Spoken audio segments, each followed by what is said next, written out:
There. Now it's there. Alrighty. Welcome, everybody, to Merry-Go-Rounds. It's happening. It's a 4v4. We got a little bit of king sniping action going on here. A little mini game that Pyro made while the host chooses the settings. So for those of you wondering what the hell this is, the idea is keep your king alive and avoid the treb shots for as long as you can. While the host does his setting options over here, which he is setting up right now. We're going to figure out exactly what he's done in a minute, as players are now spawning. But let's just see what he's selected. I think he gave... Okay, so he gave Pupazuki extra villagers, I think. I don't know why, since Pupazuki's like the strongest player in the game, I believe. And he also gave the red player, Hermsey, extra villagers as well, which is... again, interesting, since I think he's really strong. But anyway, we can see here that unit salvation is activated, which means that when the units in the center die, if you put them over on the rugs, they'll actually survive. So you can keep them alive a little longer and keep your units going in the middle. Maybe that's going to give a bit of a snowball effect, but we'll see. He also activated no booming mode, which means that players can only make one town center and one market. So I think players have to be very careful. Essentially here, you have to try and keep as many units alive as possible in the middle, because I think since you're not able to boom, you can't like get back into the game by out-booming your opponents. He's also activated obstacles in the battlefield, so he's put these rocks in the middle, which means that it's, a bit more micro-intense, perhaps, a bit more strategic, and everything else is not activated. So, to recap what players have to do here, essentially, it's a 4v4, and they have to win control of the monument in the middle. But it's not that straightforward. There's a catch. And that catch is that you can't just send units to the middle of the map. You have to wait until it opens. At 11 minutes of game time, the area here will open, and you can send your units through to fight for the middle. And once the timer runs out, the team with the most units in the middle wins, and they win a point. And that is sort of indicated by the sheep which spawn down in the south here.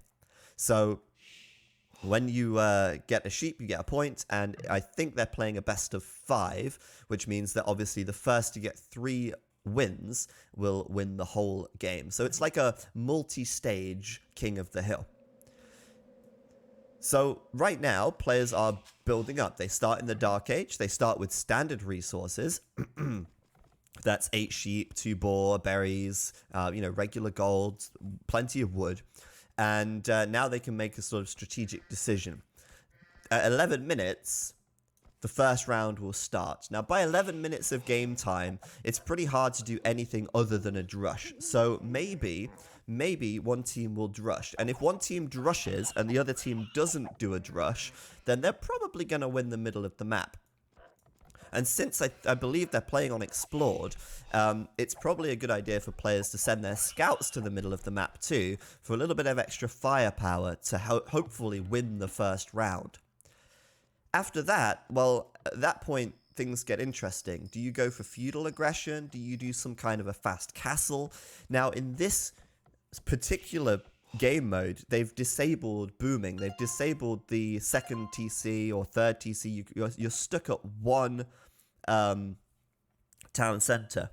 So maybe going for a fast castle and a boom isn't a good idea, since you can't really boom anyway.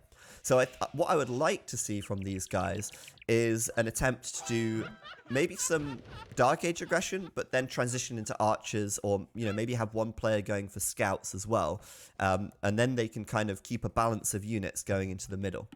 And of course, as we mentioned already, you can keep your units alive by sending them to the area with all the rugs, and by doing that, you can give yourself maybe an advantage into the next round by having a few more units in the center of the map. If it's not clear now, it will certainly be clear by the time we've finished, but let's take the moment here before the first round starts to introduce the teams and players. So up to the north, in the green, we've got Krazini. He's playing as the Byzantines. Next to him is Pyro, and this is actually the creator of the map. He's playing in the blue. He's got the Mongols here. He's also got Hermc on their team. He's playing in the red there as the Indians. And then on the left side, in the yellow, you've got Brui playing as the Huns. So for their team, they've got Mongols, Indians, Byzantines, and Huns. A good variety of civs. I hope to see the Mongol player helping with some siege in the late game. I think that's where they're going to be able to contribute, as well as, of course, Mangadai. But the team in general is missing maybe a little bit of siege. That could be their weaker area. But we need to look at the other team as well to compare. Now, the other team is Superlisco. You've probably seen him before. He's playing in the orange as the Malians here. They've also got Neil Parvand. He's playing as the Goths in the purple. Teal is playing as the Berbers, and he is Papazuki. And then we've got Dirkjan playing as the Magyars in the grey at the south. So I quite like this team in the south. I think they've got a really strong team, actually. I mean, in fact, both these teams could be pretty strong, but I do think that the team in the south probably have the better late game. The question is, how will they handle the early game?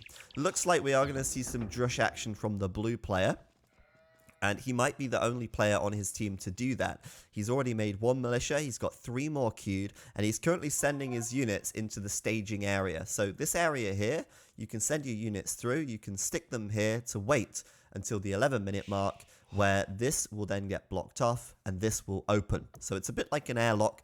You can only send a few units in at a time, and once it closes, you can't send any more, and then you have to fight for the middle. Anyone else doing a drush? Yes, we're seeing Papazuki going for the drush here. Now, Papazuki, you might be wondering, why has he got 25 vills? How is he so far ahead of everyone else? And the reason for that is because at the start of the game, the host selected to give him 2 extra villagers. And I think that's 2 extra villagers per age as well. Red also got that advantage, but Red isn't quite so far ahead in vills right now. However, players starting to go up to feudal as the first round is about to begin in 20 seconds time. Who is going to have the better army? That's the question. Well, I think it's looking like Papazuki and his team are more prepared. All 4 of them have brought their scouts to the middle. Papazuki has 4 militia here. Enemy now. And here we go. The back closes off, the middle opens up, and the teams send their armies in. Now, obviously, you can win or lose with micro, but I think this is already a lost cause for the team in the south, right? They're sending 3 militia and 2 scouts versus 4 scouts and 4 militia.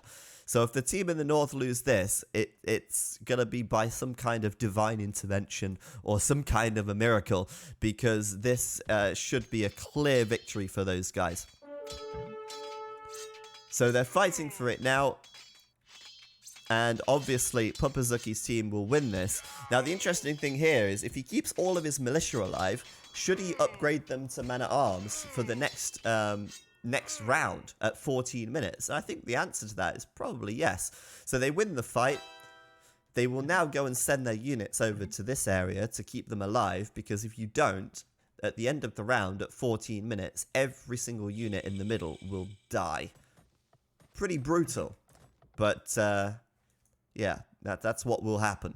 So these guys should win the monument, and they should win the first round. They'll get a sheep down here to indicate that as the feudal age comes in. But yeah, it's a best of 5, so it's not first to 5, it's best of 5, which means that once you get 3, you are the winner. So looks like they'll win the first round, and that'll end in 45 seconds as they now prepare for the feudal round. This is where things can get interesting. Now, my team, when I played, I think we won the feudal round, but we lost the castle round because I kind of foolishly went all in and didn't really communicate with my team, which was a mistake. So communicating with your team, probably quite important. But for now, we'll see who's ahead economically. Let's bring out the graph.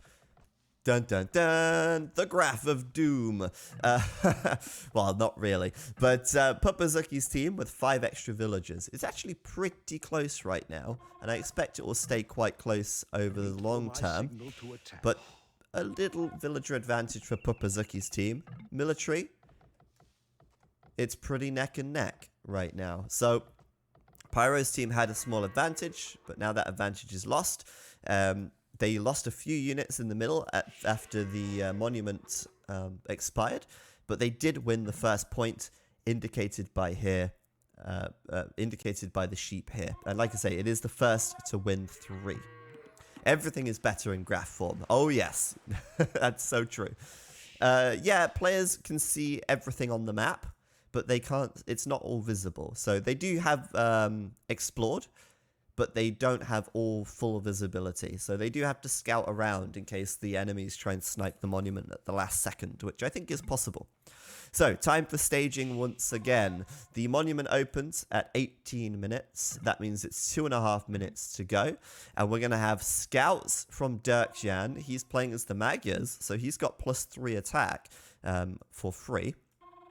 And he might have time to do bloodlines as well. If he could do bloodlines, that would be huge. He needs a little bit more gold. And then he can get bloodlines done. There we go. He's doing it now. So that's awesome. He'll have bloodlines ready. It looks like Red is also preparing bloodlines, but he's already going up to the Castle Age. So by the time he reaches the Castle Age, maybe he'll have time to send a single knight. Well, actually, he's Indians, so probably a camel, since he can't make knights.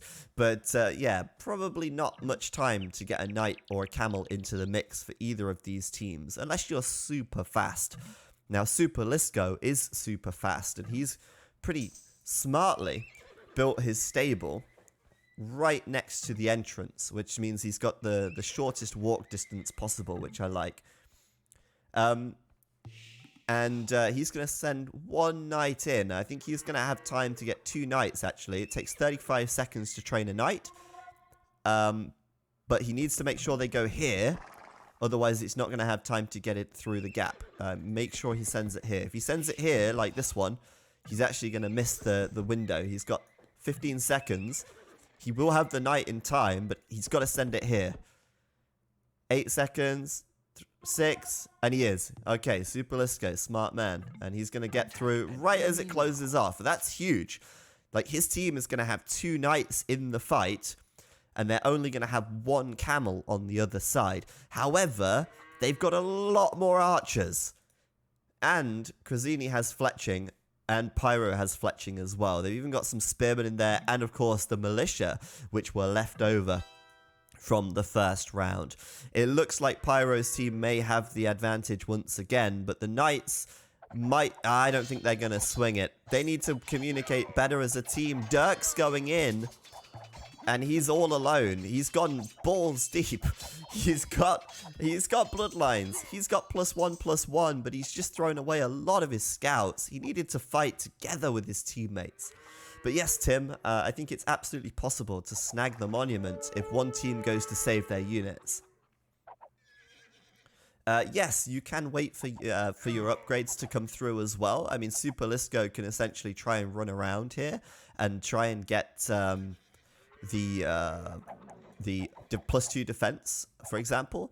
But Krazini is 1 step ahead. He's already got crossbow, and this is, I think, a much smarter play. I think crossbow here is so much stronger because obviously you can make archers in the feudal age and then you can upgrade them to crossbow once you've already sent your units into the middle. So once again, looks like these guys are going to win the monument in 50 seconds. The monument will expire. Krazini is going to keep his units in the middle, I guess, but maybe he'll try and send some away. Yeah, there you go. He's going to send them out. But I don't think he's going to have time, actually, to get out to the edge. Now, Pyro, thinking ahead a little bit here, he's actually going to save his archers and put them over here. And the reason he's running away is because if you put your units over here, or here, or here, or here, they won't die when the monument expires. And you're going to see it now. In 15 seconds, the team in the north is going to win, but they're also going to lose all of their units. Which we will see. 3, 2, 1, and dead. Gone.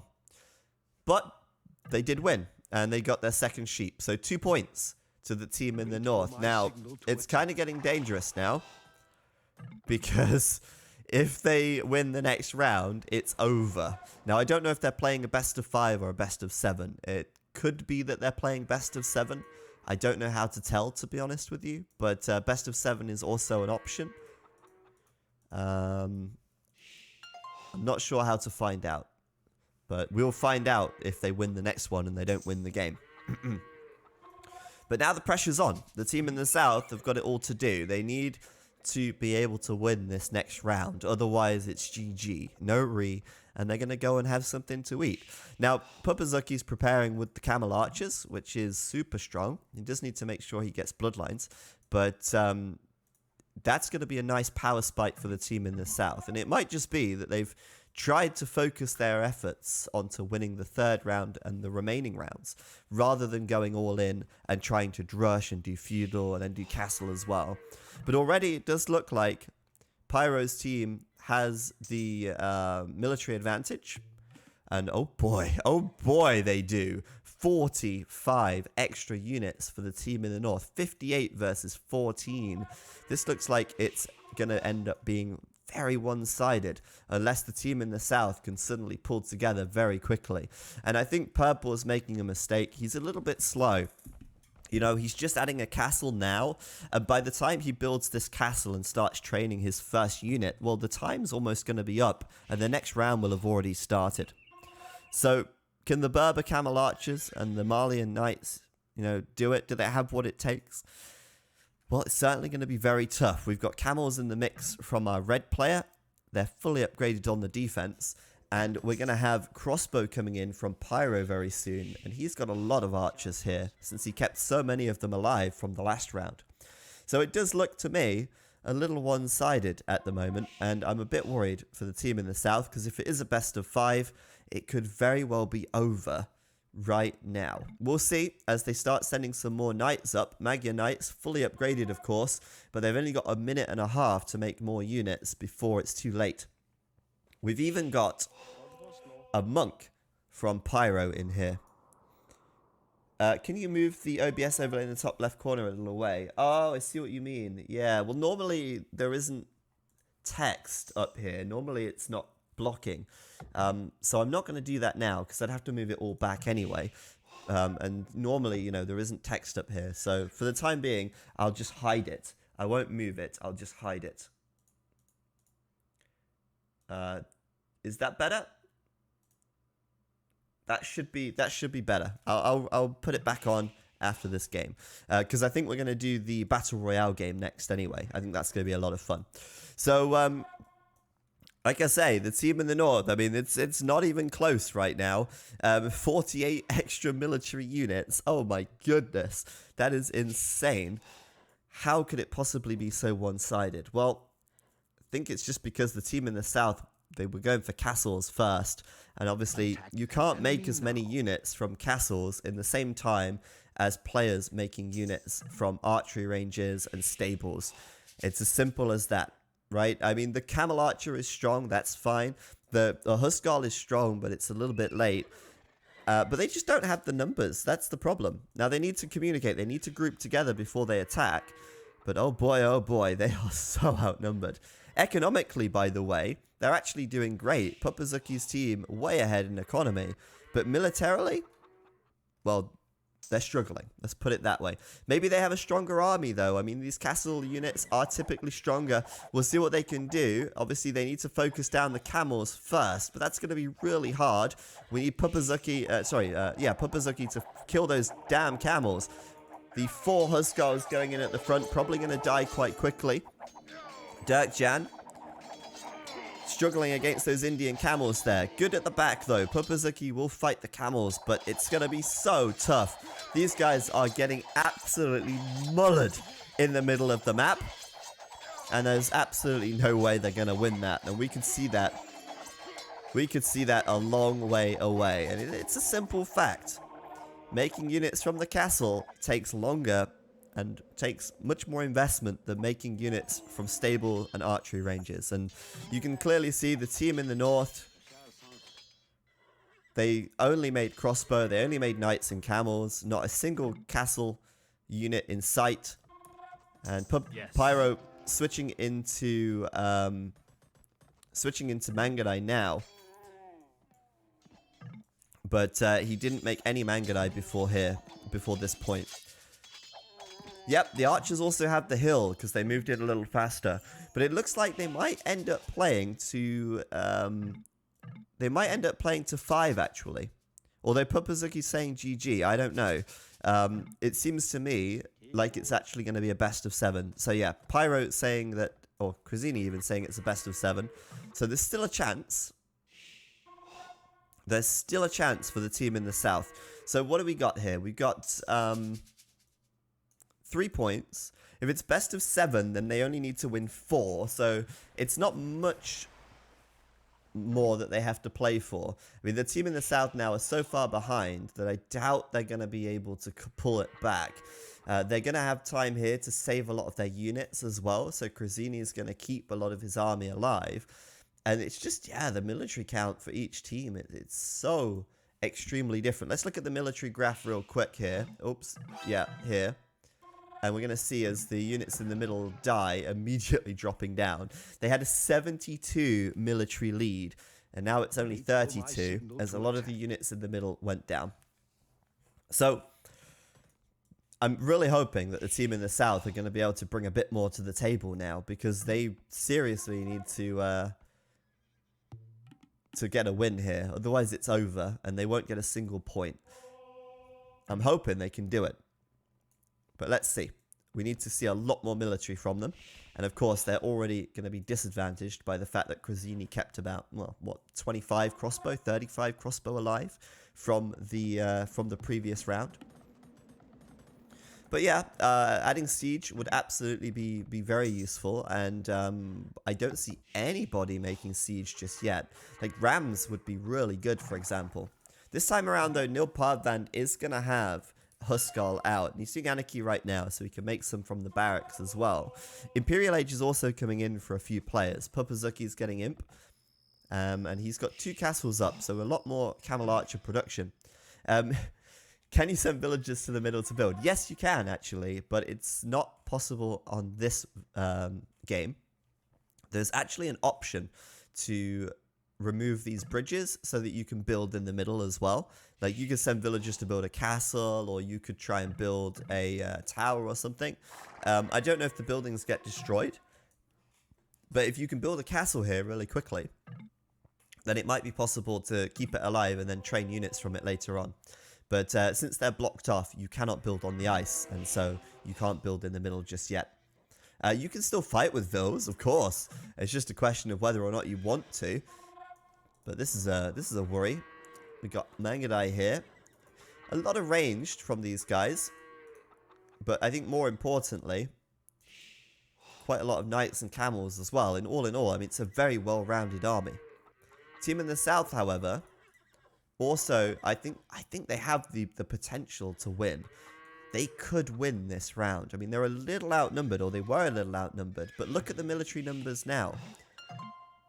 Maybe all this investment into economy was worth it. Look at Pupazuki's team. They had a huge eco lead for a long while, and although that's been closed up now, look at the military. They pulled it back. In fact, they might even have the military in their favor. We've got 2 more minutes, or 1 more minute, in fact, until the center opens up.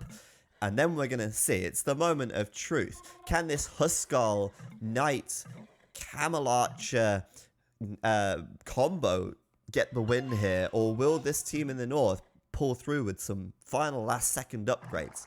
Crazini, for example, he's about to get Imp, and by the time this fight's happening, he might just have enough time to finish Arbalest. Pupazuki, however, has Elite Camel Archer on the way, and that could be a game changer. Like, Elite Camel Archers are so strong. But yeah, you cannot actually raid your opponents. It is impossible to raid your opponents, which makes this more about strategic army compositions than it is about raiding all the time. You still sound sick? Yeah, I am. But hopefully tomorrow I'll be properly fixed. One can hope. Here we go. The moment of truth. The team in the south, have they got the military advantage? Yes, they have, by about 16 units. And here we go. They're moving on in. Crazini's about to finish Arbalest at the back. Hermsy's about to finish Heavy Camel. But we do have Elite Camel Archers. They're running up the hill now. Whatever you do, don't fight uphill. But here we go. The Huskarls on the right side moving in. There are a lot of Arbalest there, but the Huskarls can tank it. And the Elite Camel Archers at the back surely going to be doing a lot more damage than these Arbalest by comparison. He's got chemistry, he's got bracer, he's even got +4 defense. The team in the south might be staging a comeback as Dirk sends his fully upgraded Magyar Knights into the fray. The camels from Hermsy, they're all gone. And he made a huge mistake there. He should have kept them to the side. He should have waited for the heavy camel upgrade to come through. But a Pyrrhic victory for the guys in the south here. Really nicely done.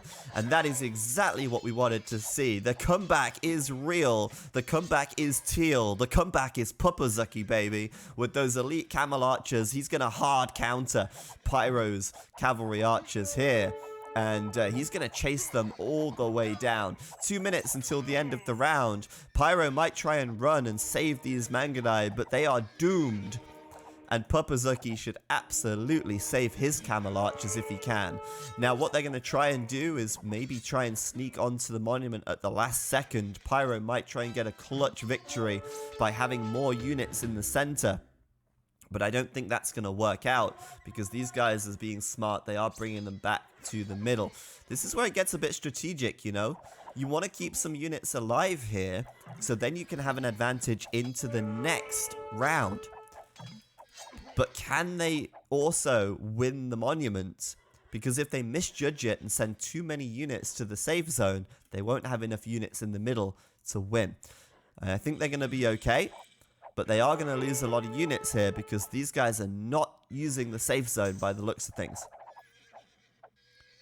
Gotta send those units to the safe zone, guys, because otherwise I don't think they're going to be able to keep them, keep the advantage here. So here we go. 10 seconds till the end of the round, and I'm going to show you the military graph because the team in the south is about to take a big hit. Monument 1 and all military units wiped out. Now that is gotta hurt. Oh my god. Look at that graph. Look at this, man. This was the last round. They took a big loss of units there. And then they got outproduced by Pupazuki's team. The battle started here. They traded really effectively. They had a swing. Look at this. 72 military advantage for Pyro's team. And then they ended up with a 70 unit advantage on their team. That's a swing of 140. And then at the end of the round, they just lose everything. And it resets. Pyro's team now have the advantage. But they have got a point. They're not defeated yet. If Pyro's team win the next round, they win the game. But if the team in the south can pull together again, that's going to be huge. But this time we've got some siege. Now, it's possible for them to save their units, but they didn't do it. They should have put their units on the safe zone here and kept them alive. Easier said than done.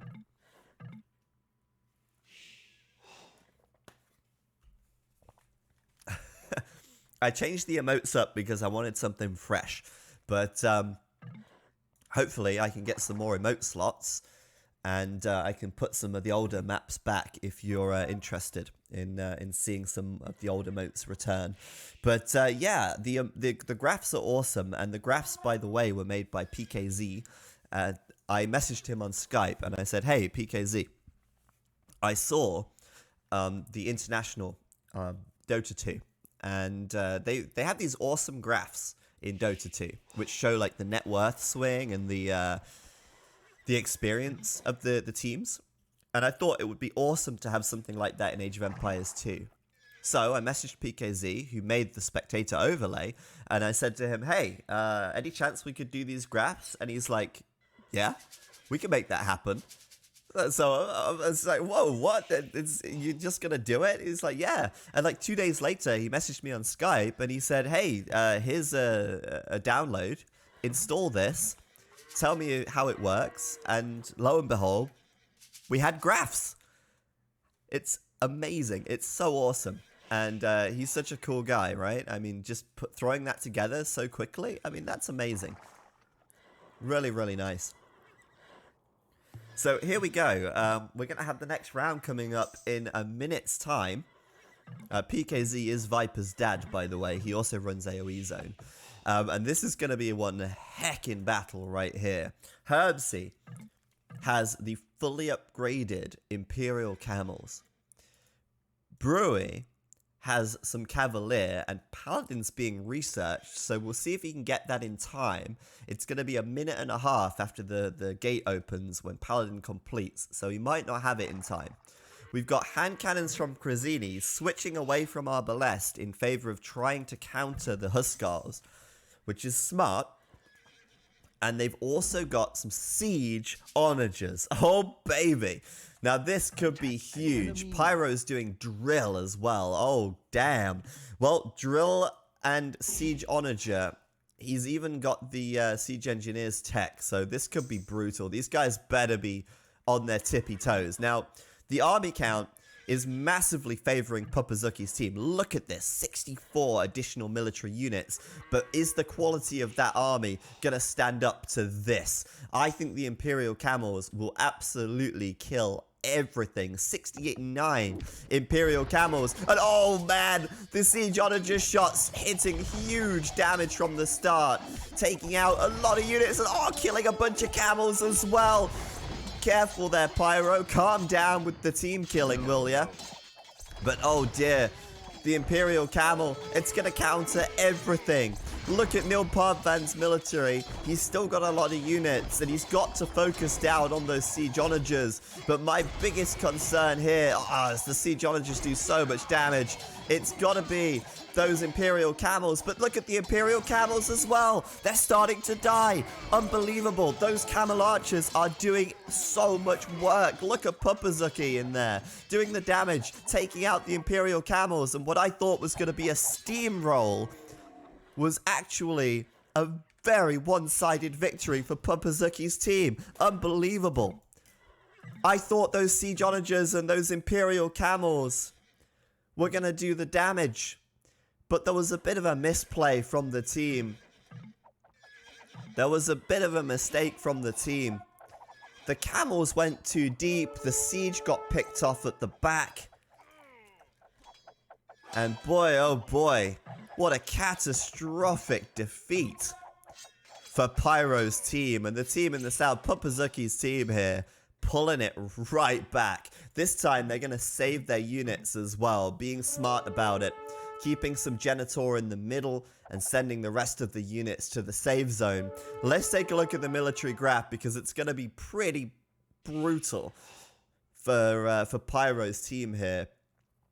It's a huge swing in favor of Papazuki's team. 126 military units now. And boy, oh boy, these guys might actually be better strategically not fighting the next one.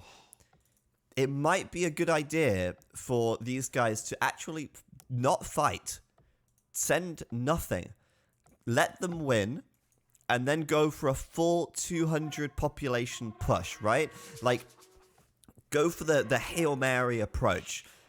It's all or nothing at this point. Like, they're never going to outproduce the team in the south in time. They've got maybe 5 minutes now, maybe a bit longer. And I don't think that in that time they can all get to 200 population. But what they could do is forfeit the next round. Don't send anything in. And then build up your best army and get to 200 pop. And just send as many units as you can for the last round. They only need one more round to win. If they forfeit the next round, it will be 3-3. And then it's all in on the last one. Because I personally don't think they're going to win the game if they send units to the middle for the next round here. Oh yeah, of course, the team in the south will be able to salvage their units as well. But there's still a maximum population of 200. So if both teams are at 200, then the team with the best army is going to win. Now, I don't think they're going to catch up anyway because they've already saved too many units. So why not let them save their Cavalier and save their camel archers, which they're going to have anyway, while you try and build up the best army you can for the next round. Just a thought. I mean, I don't know if it's going to work out, but we'll see as they prepare once again for the next one. They've got 4 minutes now before the center gate open, and it looks like the team in the north are going to go for it once again, and they're going to try and, well, they're going to try and win this next round. I mean, like I say, they only need 1 more point to win, but it's going to be so hard. Maybe if they take the fight a little better, maybe if they engage a little better. This time they're going to have Paladin. They're going to have a lot of Imperial Camels, and they're going to have a hell of a lot of Siege Onagers, which did a lot of damage last time. Let's take a look at the military graph. We can see it's starting to swing back a little bit. Pyro's team is starting to claw it back, but there's still 90 extra military units on the map for our team in the south here. That's 90 military advantage. And even if you've got the best army, I think the sheer numbers might end up winning out for the team in the south here. We'll have to wait and see, because all of these units are pretty much fully upgraded, with the exception of Dirk, who is still running knights because he's a bit late to the into the Imperial Age. Keep in mind that each player is only allowed to build 1 town center, so a lot of military units on the field right here. This is so awesome. This is really cool. I like how it builds up, and I like the saving mechanic as well. Thanks, Doubt, and thanks, Tato, for the hosts, by the way. I think you both hosted me at like the same time. Really appreciate that, guys. Thank you for that. Yeah, thank you. Thanks a lot. But yes, we are about to get the next round going. There is 2 minutes left, and oh man, this is going to be so hype. I mean, if Pyro can get a massive like Onager volley, then he could just flatten most of these Huskarls and a whole bunch of these Camel Archers. But it's going to be tough because, well, they're massively outnumbered. So even if they do hit them, if they get backlined like last time, if Neil Parvand is smart and runs his Huskarls to the back and focuses on the siege, could be good. But pound for pound, these guys have the stronger army. I don't doubt that. They've got the strongest army on the field. However, they're lacking 135 units. So, yeah, let's see. I mean, obviously, Dirk has a lot of knights here, which are about to be upgraded to Cavalier, but they're not going to be Paladin. So they're lacking a lot of power there. The Cavalier from the Malians obviously have a lot of attack, +7. So they're at 19 attack damage, if we use that quick maths, which is 1 more than a Paladin, which is interesting. It's interesting, actually. I've only just realized this, but the Malian Cavalier has 1 more attack than a Paladin, and the Malian Heavy Camel has 1 more attack than the Imperial Camel. And I wonder if that's by design, but either way, in they go. And we're going to see what happens now. Pyro going forward with the Mangudai, maybe a little bit of scouting information to see what's coming. Looks like the Cavalier, quite smart from Super Lisco to put these on wide formation. He wants to backline them. Oh no, the Onagers. Good shot, big hit, but he's got to get them back. He can't get backlined. These guys really need to be careful with their positioning. And oh my goodness, the Onagers are already going down. You've got to put the Imperial Camels in front. Nice play by Super Lisco coming around the right side, trying to get the flank. But they really need to kill these ones because they're doing damage now. And Pyro's got to be so careful not to do too much team damage here. Whoa, look at that. A lot of military units from the team of the south. Pupazuki and Dirk just sitting on the monument there. But let's see what they can do. Oh, nice last second split from Pupazuki, but he's surely going to take some big hits. Really good micro, actually. And oh my goodness, it looks like most of those Siege Onagers are dead right now, getting rounded up by the Genitor. Nicely done, probably taking quite a lot of losses. And now on the right side, the Camel Archers can do what they were born to do, which is absolutely massacre everything. Not a single Onager shot hitting those Camel Archers. And that is costly. These guys are going to lose everything once again. And like I said, I mean, I don't claim to be saying that this is the way to win. maybe they should have skipped this round and gone for the Hail Mary Grand Final. But really nicely controlled by Super Lisco. Really nicely microed by Pupazuki.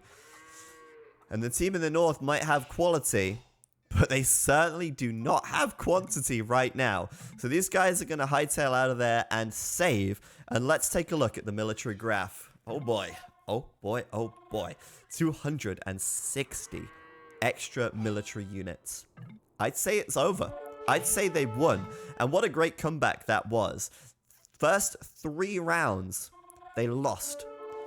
Then they won the 4th, they won the 5th, and they're probably going to win the 6th because I don't see any way back for the team in the north now. There's way too many units in the middle.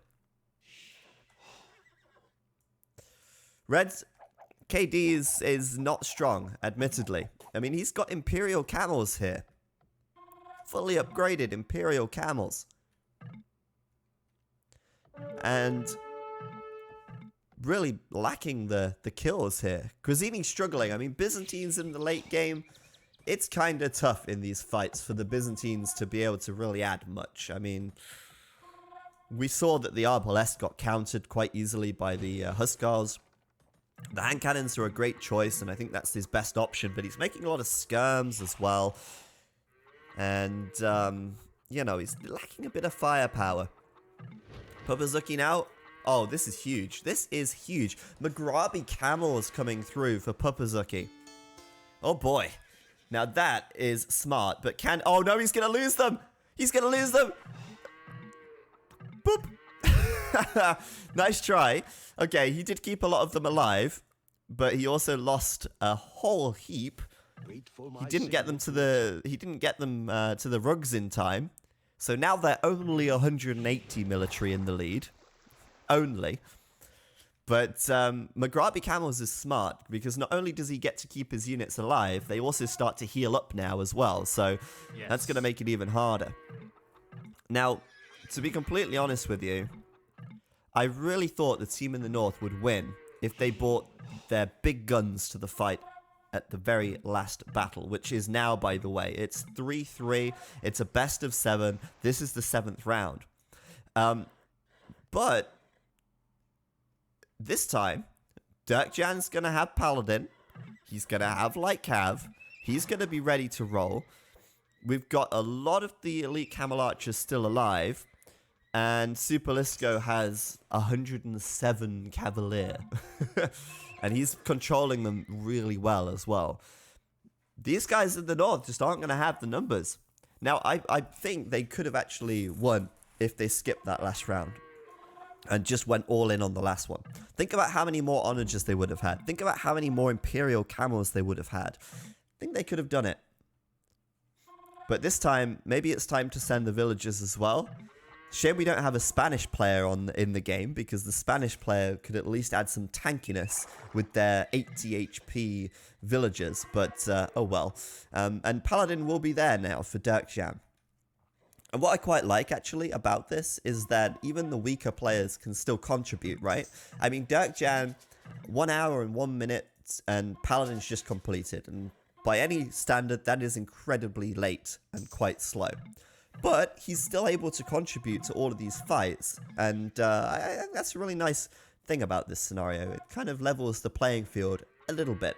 You can also give players advantages and disadvantages, as we saw before, so that's also something that can really work out for these guys. Now, one thing that is quite nice, Nil Parvand, 210 population. I think he's going to hit the limit. And then he can start deleting villagers, which I think he's already started doing. So this guy's smart.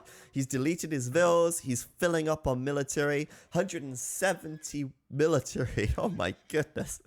And he's got 1.5 minutes to get up to maximum pop. Super Lisco also up to 200 pop. He's down on 34 vills. I mean, you may as well delete them now. And he has. They don't mean anything anymore. And the team in the north, meanwhile, well, it looks like Krazini is going to have the biggest military for his team, but it is dwarfed by Nil Parvand. It is absolutely dwarfed. Yes. 130 military versus 180 from purple. And now this is the final showdown, the ultimate showdown of ultimate destiny, or whatever it is. There's going to be some good guys, there's going to be some bad guys, there's going to be some explosions as far as the eye can see, and we're going to see who takes the crown. I think we all know who it's going to be, but let's just enjoy it at least while we can. We've got 1 minute, less than a minute, 5 seconds. Attack an enemy. God's now. Knight, hey man, not seen you in a while. I know that name from years ago. Good to see you. And no, I'm not dead. You know, the ECL kind of doesn't organize itself, but it does mean that my own channel dies. And that's a sacrifice I had to make. But hey, I can still stream. And I've got a massive stream schedule this week. We're doing like 40 hours of streaming this week, plus ECL on Saturday. So it's all out stream time, baby. All right, here we go. Nice onager shots, huge shots. And this, you know, I call the Mangonels the great equalizer in Age of Empires 2. And these onagers could absolutely be the great equalizer here for this team. Can they do it? That is the question. They have to keep these onagers safe, and I think they need to recognize that. They need to realize that the onagers will pull them through if they can land the shots, and it's a big if. But boy, oh boy, they've done a lot of damage already. Good shots coming in here. The Genitors trying to backline it. Big shot here. Come on, right here. Right here. Right now. Right here. Right now. Oh, no, they're frozen. Come on, Pyro. Okay, he doesn't need to go there anymore. That's fine. They've been cleaned up. Time to hit these guys instead. Very nice. No Parvan losing a lot of units right there. Now, they're grouping around the honor, just keeping them safe. Huge shot coming in here as well. Nicely done. Much better control from Pyro's team this time around. Killing a bunch of the Cavalier as well. And this is so intense. The problem is, once again, Pupazuki controlling his units so well. Dirkjan trying to come around the backside with the pikes. Now, this is huge. They've got to take out these camel archers, and they can. Oh my goodness, massive onager shots coming through. Pyro getting flattened by the onagers right here, and they're still alive. This is so intense. This is so close. More great onager shots from our blue player, and there are a few paladins going at the final onagers, but it only takes one onager shot to kill so many camel archers, and it looks like they are going to get cleaned up. There's not enough paladins from yellow, and the final onager has gone down, but what an awesome fight. And I really thought for a minute, that Pyro might be able to do it. Let's look at the military graph. And they started to bring it back, but they were just overwhelmed. There was too many military units on the field. There's one onager. He's got one onager left. Can he get the shot of a lifetime and kill all of this? If only.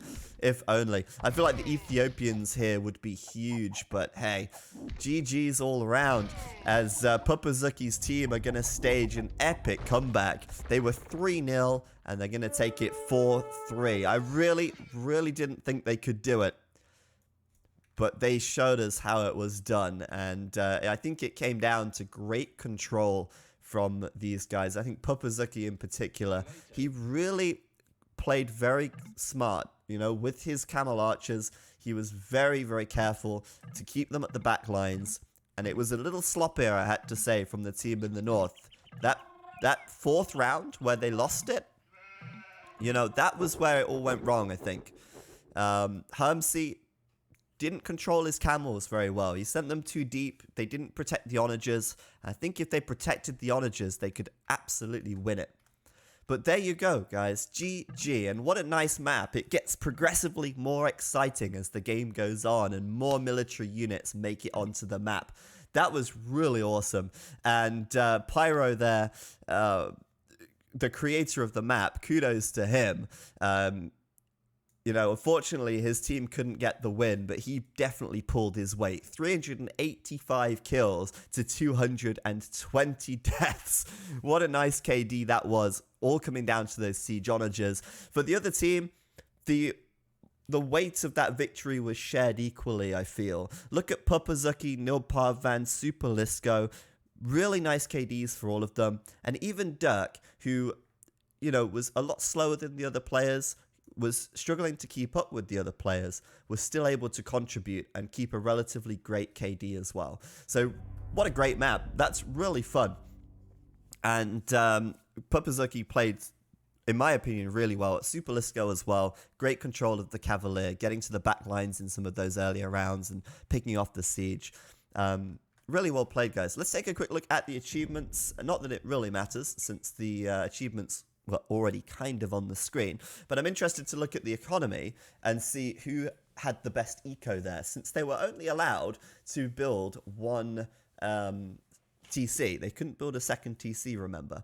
So trade Super Lisco. Oh my goodness, look at that. 20,000 trade profit. And I think that's probably what helped their team, actually. I don't know if you noticed, but Krazzini was making a huge amount of trash. He was making a lot of halbs, he was making a lot of skirms, and that's because he didn't trade.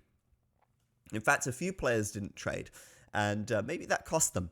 The team in the South, they were running gold units for the entire time, and that obviously worked out really well for them. So, nice game. 3 relics from Pyro as well. I actually don't know how he captured the relics, because no one else seemed to have any. So I'm not sure how you did that. And he also had the biggest boom as well. But in the end, I think you had to delete some villagers to make room for more army, perhaps. But yeah, super nice. I really liked that. That was great. And thanks for sending me that map, Pyro, or drawing my attention to it, at least. That was really cool.